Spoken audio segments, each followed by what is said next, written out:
Hello, everybody, and welcome back to another episode of What a Fuster Cluck. I am your host, Lolita Keys. And as always, please remember to like, share, and subscribe to What a Fuster Cluck, available on Apple, Spotify, and YouTube. Sometimes when I'm deciding what topic I want to pick to cover on the show, I try to pull either from podcasts that I'm listening to that really struck me, or trending topics, or honestly, just conversations I'm having in my everyday life.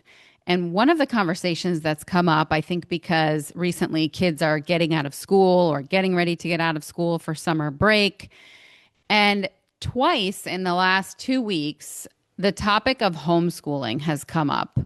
And I find it really interesting to hear the different perspectives that moms have. And it's mostly moms that these conversations do come up with.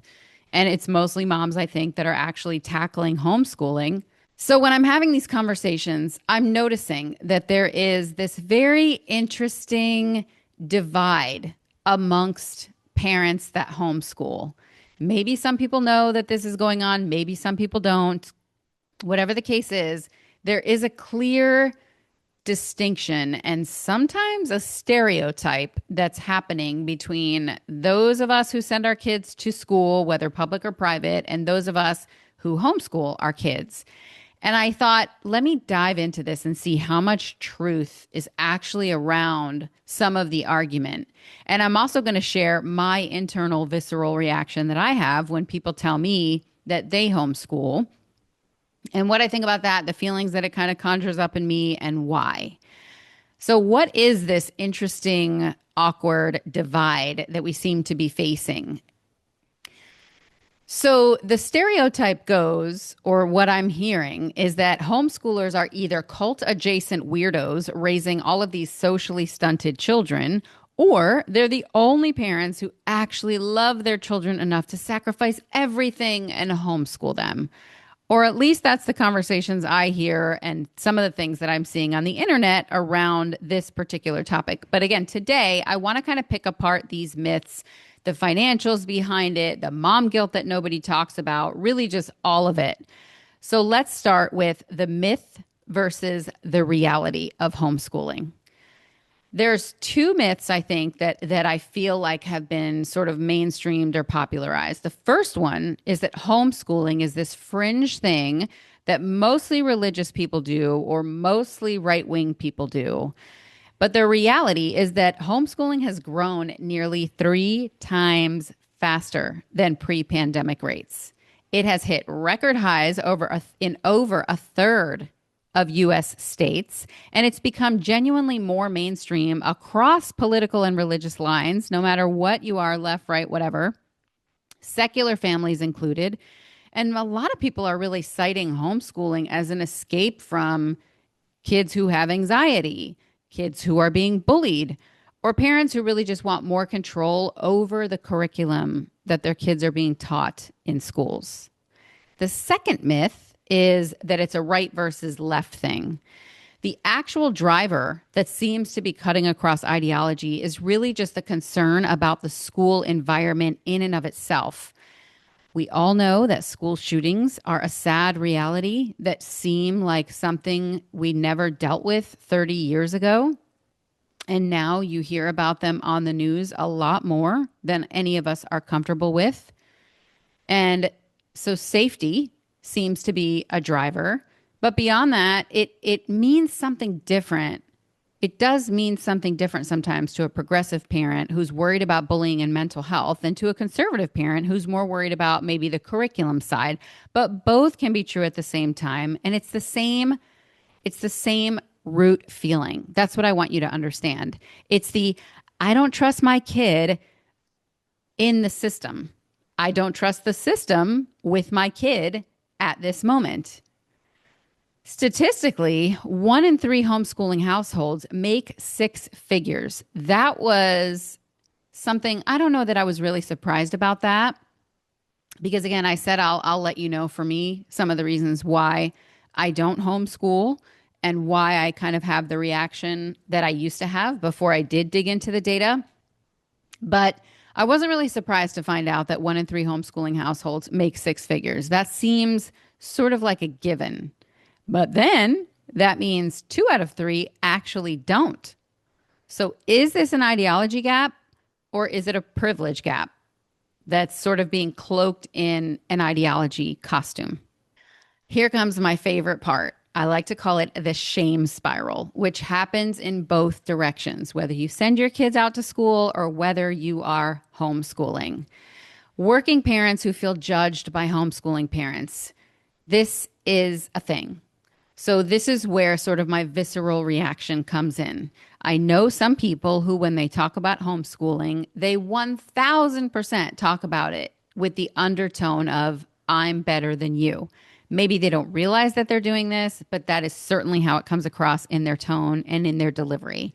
They almost want to make you feel like you are handing your kid into the system and you know it and you don't even care about it, which is totally not the case. And then you've got homeschool parents on the flip side of that who feel judged by working parents.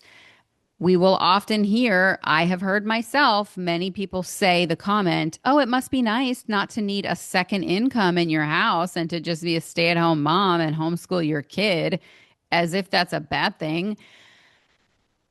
And here's where sort of my personal story comes in and my thoughts on homeschooling and the reaction that I used to have myself. So it's the mom guilt piece, you guys, that I think a lot of us feel, and maybe we just don't want to talk about it out loud because it sort of makes it more real. Now, here's my situation.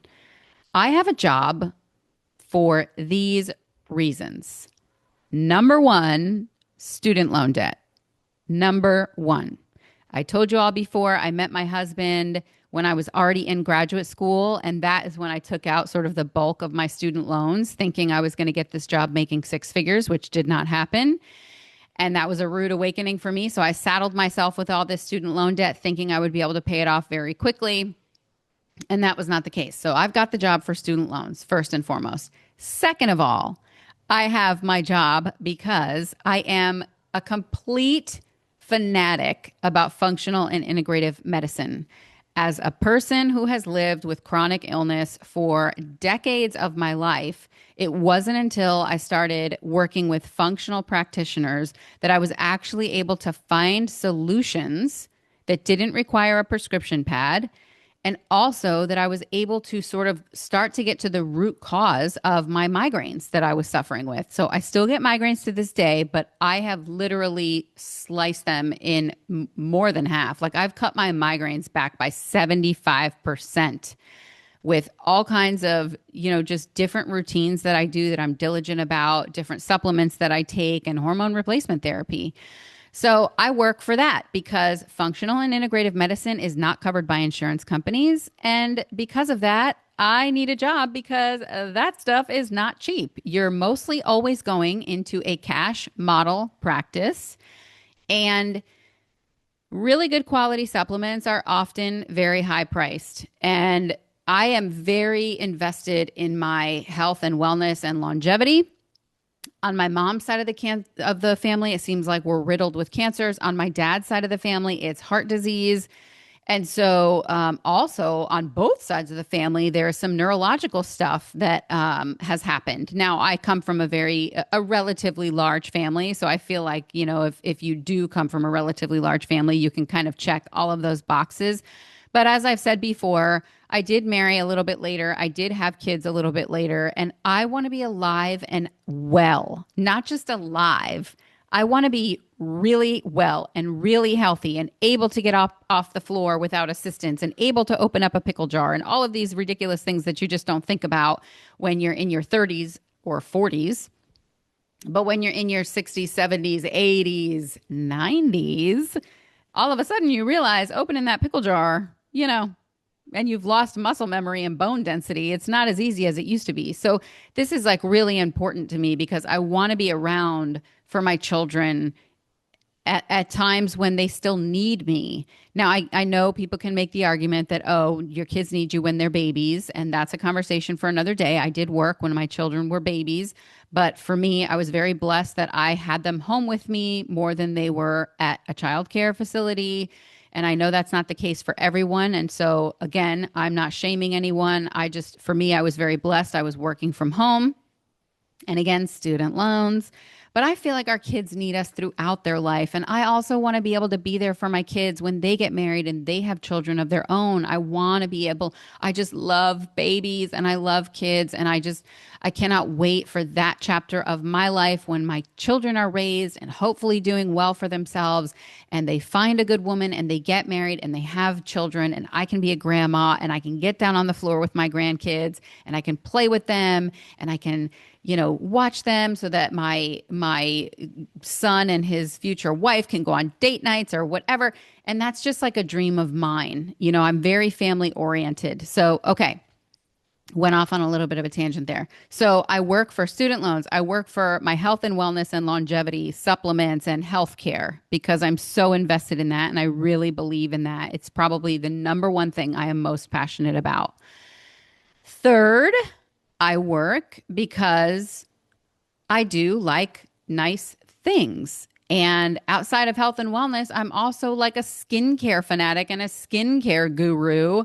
And I don't want to like fear aging and I want to age gracefully, as you know. And so, this stuff is also not cheap. Like I can't go to the, Walgreens and slap on some like Walgreens brand facial cream and think it's going to do the same thing for me as a really high quality hyaluronic acid.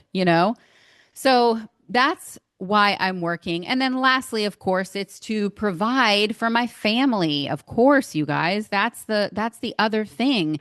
And yes, we can make the argument for husbands can work and support the household and everything else. And we're this gluttonous consumer society, as I have said. But for me and for my husband, being in a dual income household is a blessing for us. We are able to do so many things that my parents couldn't do for me and take awesome vacations and still spend quality time with our kids. My kids are middle-aged children now, so they are already at that point where they like to be with their friends more than they like to be with their parents.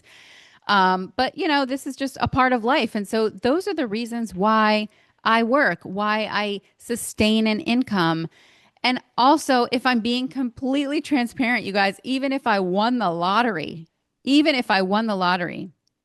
I love my children with all of my heart and soul. They are literally the best thing that has ever happened to me, but I don't want to be their teacher. Like, I want to teach them life lessons. I don't want to teach them math. And I don't want to teach them how to read. I just don't want to. And so that's not going to be a good experience for them or for me if I could give a shit about being the one who teaches it to them. This is why I love teachers and why teachers are so important. I don't want to be the one to teach my kids. So that's just the reality, and that's okay. So it is, though, that mom guilt, because there is an argument to be made about what our kids are learning in school. And there is an argument to be made that I don't want them indoctrinated into any funky ideology that I don't support in my own household. So while I think homeschooling is awesome, if I did win the lottery, you best believe that I'm hiring a tutor or I'm hiring some third party person to come in and homeschool them for me, because I just don't want to be the one to do it. And anyway, that's where I am. And that's my story. That's why I don't homeschool. That's why I maintain a job. Those are my personal reasons. So now let's talk about the socialization myth. Homeschoolers are awkward, or at least that's what some people want you to believe. This is a very real stereotype. And again, it comes from moms who are just dealing with their own level of internal insecurity or guilt and can't level set with that. So these are stereotypes that really do exist. Again, homeschoolers are awkward. The kids are socially awkward. But the reality is that traditional school and socialization and age segregated peer pressure that doesn't exist anywhere else, even in adult life. I mean, this is just, it's a fallacy. It's a fallacy. Peer pressure exists throughout your entire life, you guys. You don't have to be a child to succumb to peer pressure. Trust me, it happens in adulthood too. So oftentimes homeschoolers, they find community elsewhere. They do things like play dates, they'll do church groups, they'll do sports, they'll get with other homeschooling moms. Sometimes they do these classes together. So it's not as if everybody in their mind has this idea that, oh, if you're a homeschooler, you're literally sitting in a room with your children all day long and there is never any socialization. You never take them to the park. They're never playing with any other kids. That's just not what's really happening. And the rise of co-op and even hybrid schools getting sort of a best of both is an option that's also quietly growing. So the whole hybrid situation, it's very interesting, but it still seems out of reach for me. Again, I have a full-time job. I have a full-time job that requires my full and complete dedication. When I am on the clock, I am on the clock. I very rarely have a break. I'm often eating my lunch as I'm still working. But I'm enjoying what I do too. So there's that. I know that that sounds terrible. Like, oh my God, why are you working so hard? But when you're enjoying what you're doing, that definitely makes it better for sure. 100%. So although the hybrid seems like a fun option, it's just still sort of out of reach for me. And yes, honestly, I do struggle with that because I would like for my kids to have the opportunity to learn in that kind of environment, but it's just not happening for me right now. And that doesn't mean it never will. It's just not happening right now. And like I said, in all honesty, I don't want to homeschool my kids. I don't want to be their teacher. So again, for me to get my kids out of any type of school system whatsoever is going to require a lottery winning or me making way more money than I do right now to pay somebody who's really good. And I don't even know that I would pay somebody to come into my house to teach them. I think what I might do is try to find one of those sort of new age schools where your kid is learning based on their strengths and their abilities. My kids already know the core stuff. They're at that age where they're starting to like move beyond that. I would love to enroll them in programs that pressure test their innate skills, things like engineering or art or whatever, like schools that allow them to be more creative but still have that structure. That's probably what I would do. So I don't even know that I would homeschool. And it's not because I think homeschooling is crappy, because there is that. Okay, again, we're talking about the financial component. Even if I had the money, would I pay somebody to come into my house and homeschool them? Probably not. I would still probably send them somewhere to a place that has that kind of structured environment and they can learn and be around other kids who are, who sort of possess the same gifts and it can challenge each other. That's probably what I would do. I still probably wouldn't homeschool. And not because I think homeschool is crap, just because for me, I'm working out of the house and I get to work remotely, which is awesome, but I do have to work out of the house. So I don't want somebody here with my kids teaching them when I'm not around anyway. So I would still send them to a place because that's what would fit into our lifestyle. And that's the important thing to remember, whether you're homeschooling or not. Just do what works best for you. The other situation is the curriculum control. So the real fight underneath the curriculum control. Homeschooling is not the war. It's one side's exit strategy sort of from the war that they think is going on. The actual fight is about who controls what the kids are learning. And in a homeschool environment, yes, you do have much more control about this. Some people can argue that you have it in private schools as well, because you're technically paying for it. But even in a public school, you're paying through your tax dollars, but you definitely do have less of an opportunity to control what your kids are learning if they're in a public school. And, history, gender, religion, sex ed, homeschooling, hybrid schools, even private schools, all of these different ways of schooling, they're all coming as a symptom of parents who are feeling like they've lost control at multiple levels on what their kids are learning and who is actually teaching them. All right, let's wrap this one up, you guys, and try to land on a unifying message. Every parent, homeschool, public school, hybrid, dual income, single income, every parent is making a forced trade-off under pressure, one way or another, or maybe not under pressure. But if you're under pressure, those pressures are often financial, medical, or ideological. We're calling it a choice because admitting it's a constraint is the harder thing to say out loud. So the judgment in both directions, it's really just projected guilt. That's what's happening. When you're having the conversation with the mom who homeschools and she's got the undertone of I'm better than you, or you're receiving it as she thinks she's better than me, it's all projected guilt. That's the bottom line. So sometimes we have to set aside our feelings and look at the reality of a situation. And this truly is what it is. Nobody here is winning. Everyone is trading something off one way or another, and everyone is triaging one way or another. So maybe the real fix isn't picking a side. It's giving more families more actual options so that it stops feeling like we're all fighting over the crumbs of the situation. And everybody, again, has the right to do what is best for them and their family. Whether you are homeschooling, whether your kids go to private school, whether your kids go to public school, whether you're doing some kind of a hybrid situation, whatever it is. And yes, this is easier said than done. But all we need is to, this is so hard, you guys. It's so hard. It's so hard because we're only human. But be less judgmental.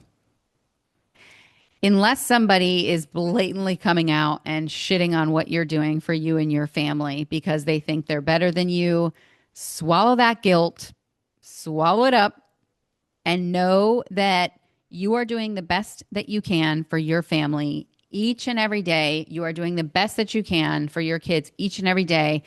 And you know what? Nobody is perfect. Every single parent makes mistakes. Sometimes for the fun of conversation, being judgy feels like natural. Other times we're just dumping our feelings out because we just have to get them off our chest. We need somebody to hear us and validate our feelings. And all of that is, I guess, normal and healthy behavior. But if you're a mom who's listening to this, or a dad, and you have had these feelings, this is your friendly reminder that everyone is doing the best they can with what they have in the moment. And even in those moments where we can do better, we all get there at a different pace. And I don't know many people in this life that aren't living with some level of regret and aren't living with some version of guilt. But sitting and stewing in that is what makes for miserable people. So if you want to see something change in your life, if you truly want to be able to homeschool your kids, you need to seriously think about what do you need to give up in order to make that a reality. If you are someone who hates the school that your kid goes to, you need to have a serious conversation about what you can do to change that. And maybe there's nothing you can do. Maybe, like millions of Americans, you are living under financial constraints as well. And your kid has to go to the school that they're going to, whether you like it or not. There's still things that you can do to try to make that a better situation. You can advocate for your kids. You can continue to be the best parent that you can be to offset that. And there is no perfect answer. There is no perfect solution. And life is going to be full of struggles for you as a parent and for your kids. And it's all part of the journey. And ultimately, it boils down to how are you getting through it? So stop with the judgment as best as you can. Think about you and your family only and worry less about what other families are doing. And that's advice I'm giving to you and advice I'm giving to myself. So that'll do it for this episode of What a Fuster Cluck. Thank you again for listening. Remember, hit that like, share, and subscribe button. Share this episode with a family member or a friend who you've had this conversation with or who just needs to hear it. You can find this podcast on Apple, Spotify, or YouTube. Thank you for listening, and until next time.